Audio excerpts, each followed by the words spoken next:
சுவிசேஷம். இந்த நாளுக்குரிய தேவ வார்த்தை.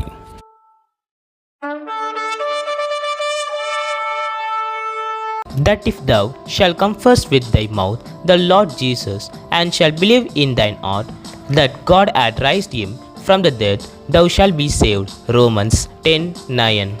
అదేమనగా, యేసు ప్రభు అని నీ నోటితో ఒప్పుకొని దేవుడు మృతులలో నుండి ఆయనను లేపెనని నీ హృదయమందు విశ్వసించిన ఎడల నీవు రక్షింపబడుదువు.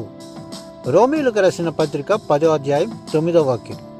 ನೀನೇ ಕರ್ತನಾದ ಯೇಸುವನ್ನು ಬಾಯಿಂದ ಅರಿಕೆ ಮಾಡಿ ದೇವರು ಆತನನ್ನು ಸತ್ತವರೊಳಗಿಂದ ಎಬ್ಬಿಸಿದನೆಂದು ನಿನ್ನ ಹೃದಯದಲ್ಲಿ ನಂಬಿದರೆ ನಿನಗೆ ರಕ್ಷಣೆಯಾಗುವುದು ಎಂಬುದೇ. ரோமாபுரದವರಿಗೆ ಬರೆದ ಪತ್ರಿಕೆ 10:9. என்னவென்றால், கர்த்தராகிய இயேசுவை உன் வாயினால் அறிக்கையிட்டு தேவன் அவரை மரித்தோரிலிருந்து எழுப்பினார் என்று உன் இருதயத்திலே விசுவாசித்தால் ரட்சிக்கப்படுவாய்.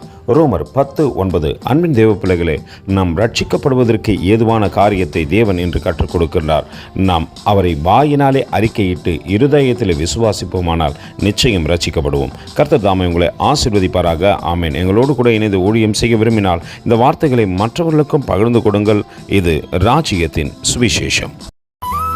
Thank you for watching. God bless you.